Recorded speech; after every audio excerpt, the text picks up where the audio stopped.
Welcome back to the deep dive. Today, we are tackling something huge, really digging into a massive pile of insights about, well, why things turn out the way they do for people. Yeah, it's that big nagging question, isn't it? You see two people, maybe they start out with pretty similar backgrounds, same education, maybe even the same first job, Right.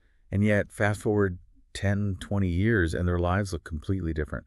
One seems to just flow into abundance, things work out, while the other feels like they're constantly swimming upstream, always struggling.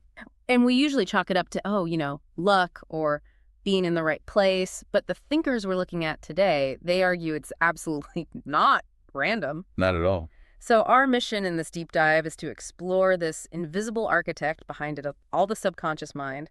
And we're drawing from some real heavyweights: Napoleon Hill, Joseph Murphy, Bob Proctor, even Carl Jung, and Neville Goddard.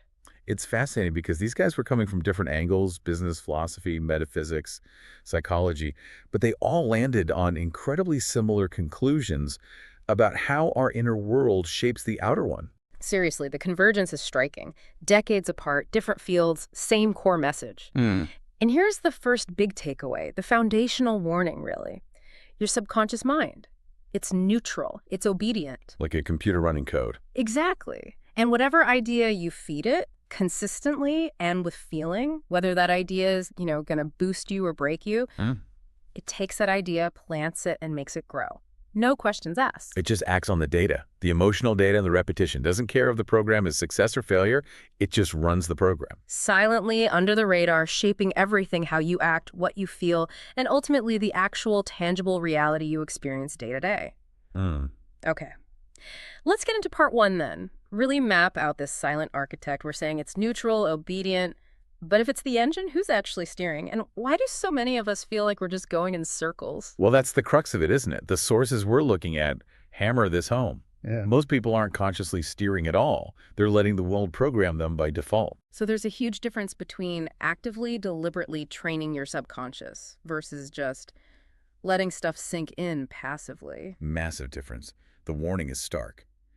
If you don't take charge of programming your own mind, something or someone else absolutely will. It's happening constantly. And that something else is everywhere. It's the news cycle screaming crisis. It's that negative conversation you have here at work. It's advertisements designed to make you feel less than. And maybe most potent, it's those little self-critical thoughts you let loop in your own head. I'm not good enough. I'll probably fail. That's too hard for me. The sources often use that analogy of fertile soil, right? The subconscious is like this rich earth that will grow anything. Exactly. Fertile, non-judgmental soil. And all those external messages, all those internal negative loops, they're seeds, constantly being sown. So how do these seeds actually take root? It's not just hearing something once, is it? No, not at all. The subconscious doesn't really learn from just a casual glance or a single thought. It learns primarily through two things, working together: repetition and emotion. Okay, so explain that. If I read a book on, say, managing money, or I go to a workshop on positive thinking, that's just information. It's just data floating on the surface initially. Yeah. If you don't deliberately repeat those principles and crucially feel the truth of them, emotionally connect with them until they become automatic. They don't actually change anything fundamental. They don't become part of your operating system. Precisely. It stays as intellectual knowledge, not embodied belief. It hasn't sunk deep enough to overwrite the old programming, especially if it lacks that emotional punch. So the way we unknowingly build our own prisons is through that daily drip, drip, drip of scarcity thinking, worry, self-doubt. Yes, you repeat those negative ideas, maybe just by worrying habitually. They solidify into a belief, and then the neutral subconscious, because its job is to match the dominant feeling or vibration. It just starts creating circumstances that align with that inner state of fear or lack. Exactly. It works tirelessly to make your outer world match your inner conviction. Wow. That really flips the script on why things go wrong. It's not random bad luck. It's the logical output of the software we've allowed to be installed. Bob Proctor nailed it, didn't he? He really did. You are programming your mind every day. The only question is, with what? It puts the responsibility right back on us. The programming is always happening. Okay, let's move into part two and hear from these 5 specific voices. Starting with Bob Proctor. His focus on repetition and self-image feels really grounded, very practical. Proctor's own story is such a powerful illustration. He talks about years spent working incredibly hard, scrubbing floors, earning next to nothing. He put in the effort, right? That wasn't the issue. Right, the effort was there. The missing piece, he realized, was his inner image. Deep down, he saw himself as someone destined to scrub floors.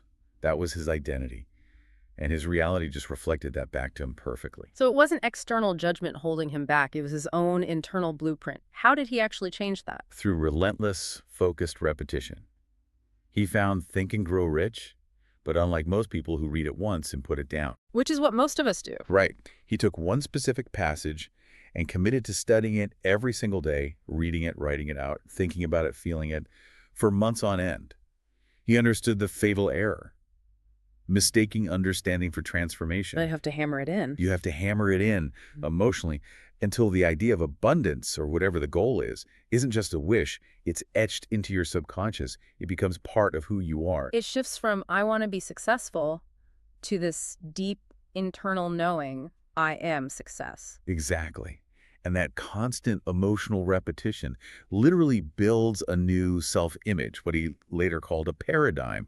Once that internal shift happens, once the subconscious accepts the new you, then things start showing up differently on the outside. opportunities that were invisible before suddenly become obvious. Your actions align naturally. You're not forcing it anymore because the underlying program is different. It's like you're broadcasting a new signal. That's a powerful idea, which leads us straight into Napoleon Hill, father of the genre, studied hundreds of millionaires. He had a specific name for the subconscious, didn't he? He called it the intermediary between the conscious mind and infinite intelligence.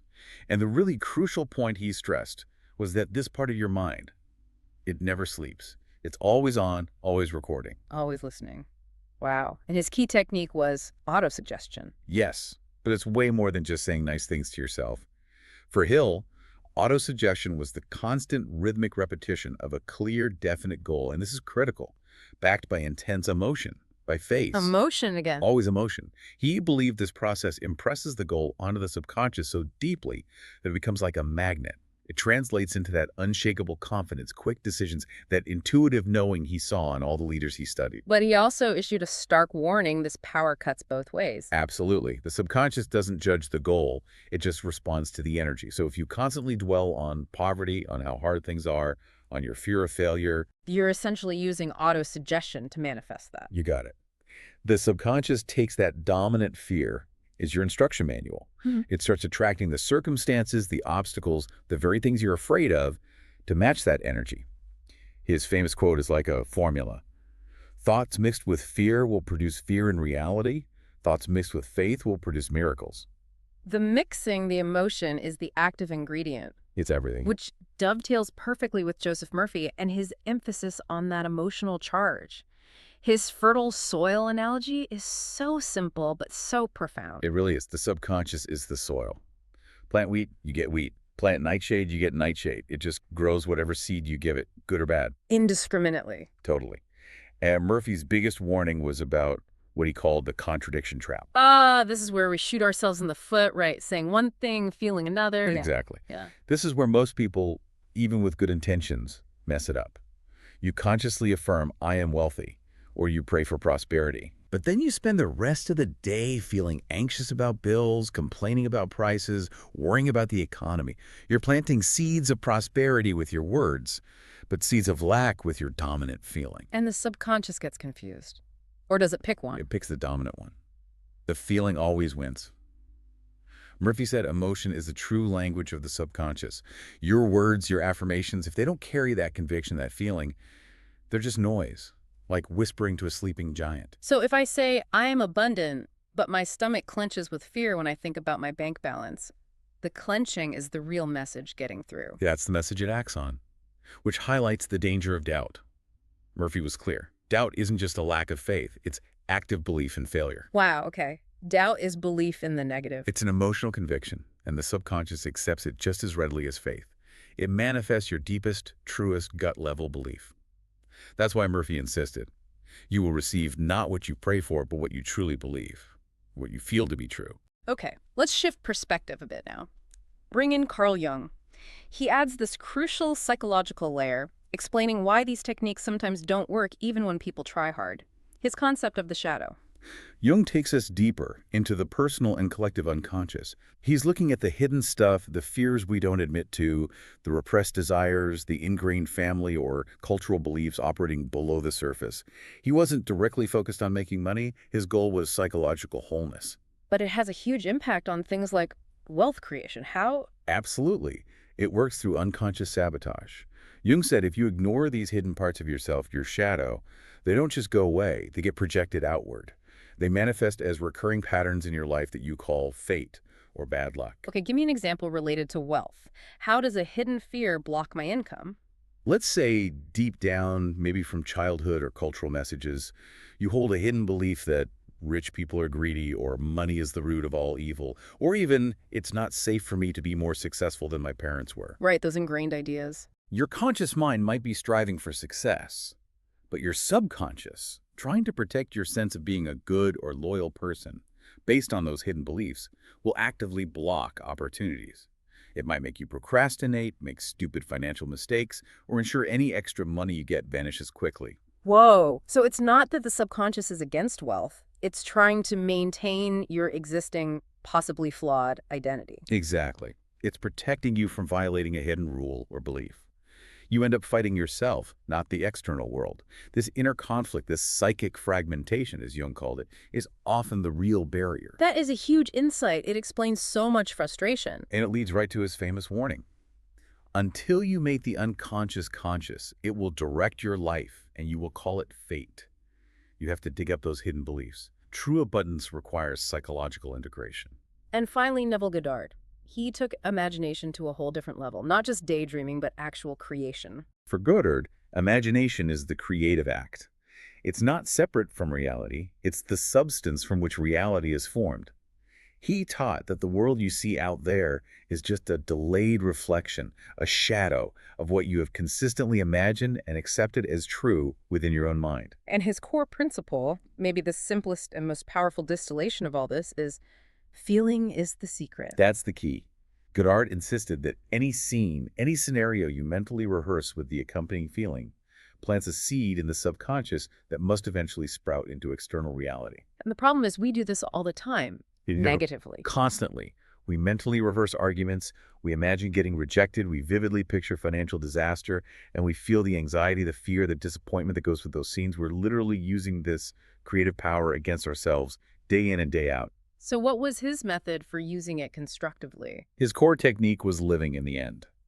This means you don't just visualize the goal, you emotionally inhabit the state of the wish already fulfilled, right now, before there's any outward evidence. So if I want to be debt-free, I don't just picture it, I have to cultivate the feeling of relief, the freedom, the peace of being debt-free right here, right now. Exactly. The subconscious doesn't understand past or future, it only understands the present feeling state. By persistently feeling the reality of your desire as if it's already true, even when your senses tell you otherwise, you impress that state upon the subconscious. And eventually, it has no choice but to rearrange circumstances to match that dominant inner conviction. It has to make the outer world conform to the inner blueprint. Okay, part 3. Let's dig into the practical side, the mechanisms, and especially how we tend to trip ourselves up, starting with this repetition trap and inconsistency. Yeah, this is where the rubber meets the road and where it gets tricky. The paradox is, like we said, everyone is already programming their mind constantly, just usually unconsciously. Through habits. Complaining, scrolling through negative news, repeating the same old I can't stories. Right. That unintentional repetition builds belief just as effectively as intentional repetition. And that belief dictates your vibration, what you attract, what you achieve. And the sources really emphasize that wealth, or any major achievement, isn't something you chase externally, it's something you have to become internally first. Absolutely. Once your subconscious fully accepts the identity, I am wealthy, I am confident, I am healthy, your behavior changes almost automatically. The effort shifts from trying to force results outside to maintaining that inner state of being. But here's the catch. Inconsistency, that's the killer, right? It cancels everything out. If you do your affirmations or visualizations for 15 minutes, feeling great, but then spend the next 10 hours worrying, doubting, feeling lack, you're essentially planting a seed and then digging it right back up. Planting, uprooting, no wonder nothing grows. Exactly. The subconscious gets conflicting signals, and when faced with conflict, it defaults to the path of least resistance, which is usually the old, familiar, ingrained pattern of fear or limitation. Consistency is non-negotiable. Which ties into the emotional code we attract based on our dominant feeling, not just our thoughts. And this leads to that fascinating thermostat analogy. Yeah, the feeling is the vibrational signal you're sending out, like attracts like. If your dominant feeling is fear, anxiety, resentment, Yeah. you're broadcasting a frequency that tends to attract chaotic, stressful, frustrating experiences. Whereas feelings like gratitude, peace, confidence attract order, flow, opportunity. Precisely. But the thermostat concept explains why people often sabotage themselves right when things start going well. Okay, break that down. How does the subconscious act like a thermostat? Think of it like your subconscious has a set point for how much success, happiness, or wealth feels normal or safe based on your past programming. Let's say your financial thermostat is set at, I don't know, making $60,000 a year. That feels familiar, comfortable. Right, that's the known zone. Now, maybe you get a promotion or a business takes off, and suddenly you're on track to make $120,000. Consciously, you're thrilled. But subconsciously, this new level might feel unfamiliar, uncomfortable, even dangerous. It's outside the established comfort zone. So the subconscious literally tries to cool things down to get back to the $60 case setting. That's the theory. It might trigger self-sabotaging behaviors, procrastination, silly mistakes, maybe a sudden urge to spend wildly. Or external events might coincidentally happen, unexpected large bills, deals falling through designed to bring your income back down to the safe level. Wow, it thinks it's protecting you by keeping you in the familiar struggle. Exactly. So the work isn't just about attracting more, it's about deliberately expanding your emotional tolerance for success.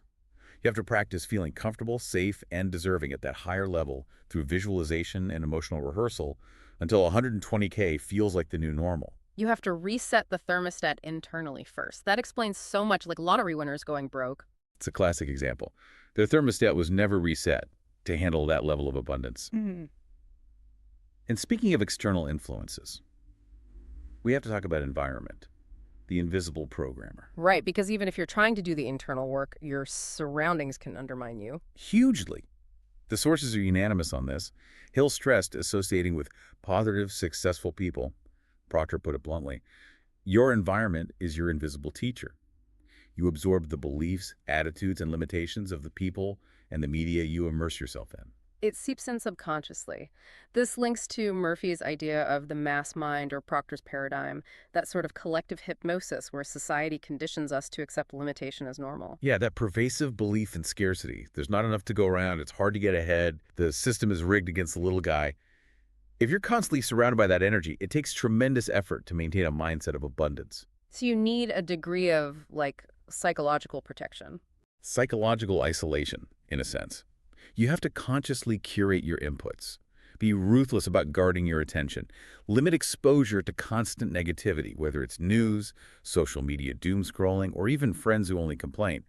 Your subconscious is porous. Whatever you let in repeatedly starts to shape your reality. Okay, let's talk about an active tool. Visualization. Why is it considered so powerful, more so than just repeating words? Goddard especially emphasized this. Visualization, when done right with vivid sensory details, and crucially the feeling of the wish fulfilled, tends to impress the subconscious much faster and deeper. Why is that? Because it engages more of your system. You're not just using abstract words, you're creating a multi-sensory experience in your mind. You see it, maybe you hear sounds associated with it, you feel the emotions. Jung also noted that symbolic images can bypass the logical, skeptical conscious mind more easily. They speak the language of the subconscious. But again, the warning.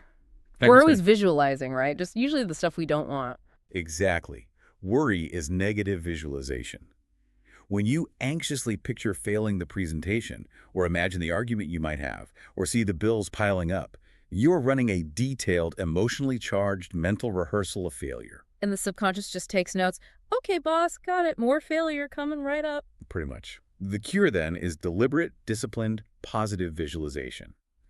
Consciously choosing to run the inner movie of your desired reality, focusing intensely on the feeling of gratitude, relief, joy, as if it's already happened, making that the dominant film playing in your mind.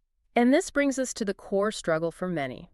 The psychological battlefield within, the conflict between what we want and what we deep down believe we deserve. This is where Jung's ideas are so relevant. Most people, the sources suggest, are living in a state of internal conflict or psychic fragmentation. The conscious mind is saying, yes, I want success, I want abundance. But the subconscious, running on old programming, is whispering, nope, you're not worthy, or that's not for people like us, or it's safer to stay small. This inner war drains incredible energy.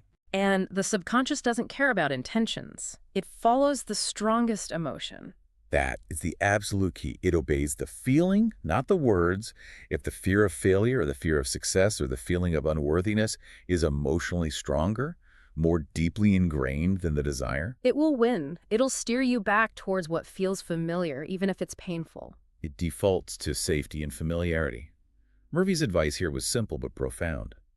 You must unite your conscious desire and your subconscious belief. When the two agree, the result follows. That agreement, that internal coherence, is the goal. And achieving it often requires persistent emotional work to make the new, desired belief feel completely real and true.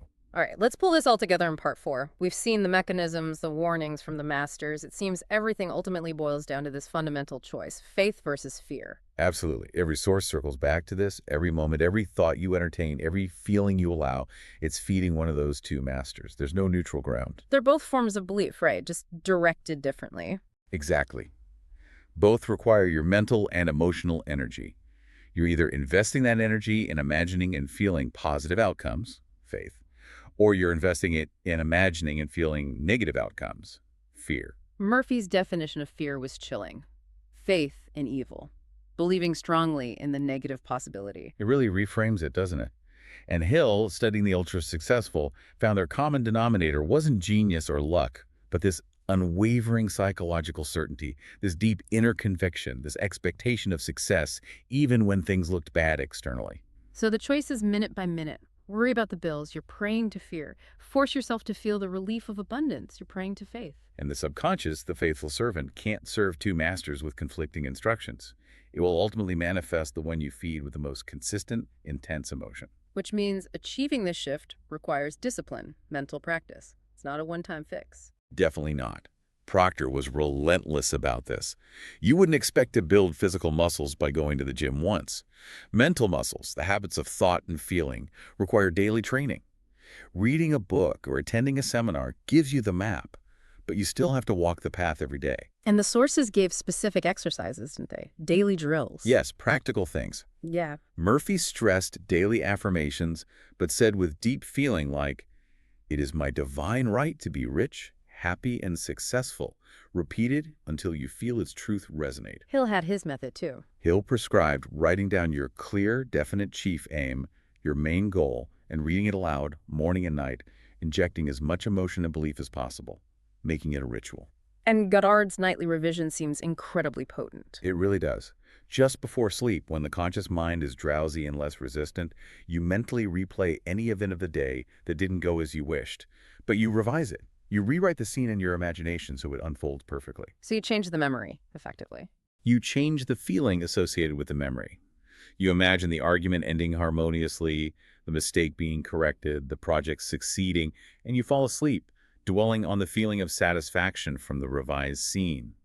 This reprograms the subconscious while you sleep, embedding success patterns. And Jung would add journaling, right? Excavating those hidden beliefs. Absolutely. Oh. Confronting the shadow. These aren't just nice ideas. The sources frame them as necessary mental conditioning for creating a different reality. Another powerful tool that came up is gratitude. Not just saying thank you, but a specific emotional state. Yes, gratitude is a vibrational tool. It's one of the quickest ways to shift your state from lack to abundance. When you genuinely feel thankful, your entire system registers having. It acts like proof to the subconscious that the desired state is already here. Exactly. It sends a powerful signal. All is well. I already possess good things. This aligns you with the frequency of receiving more good things. And the key is when you feel it, right? Not waiting for the result. Crucial point. True, creative gratitude has to precede the manifestation. If you're only grateful after you get the money or the result, you're basically telling your subconscious, I'm in lack until proven otherwise.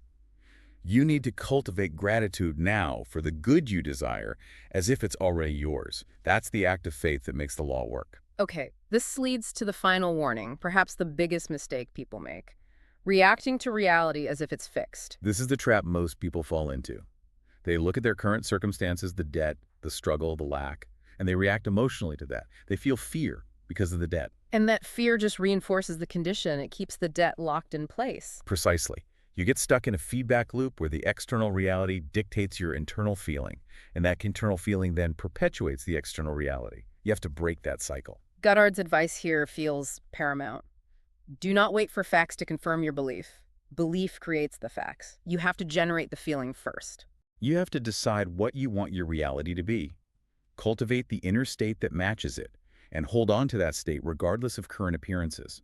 Your present life situation is just an echo, a mirror reflection of your past dominant thoughts and feelings. So to change the future reflection, you have to change what you're projecting now. Exactly. Change the inner dialogue, the inner feeling, the inner identity today.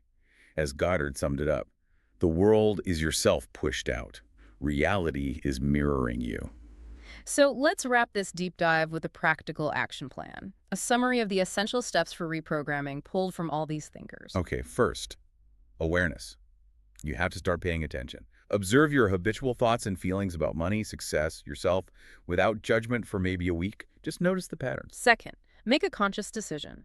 Choose the new beliefs you want to install. Write them down clearly in the present tense. I am capable, I attract opportunity, I manage money wisely. Third, and this is key, repetition. Drill these new beliefs daily.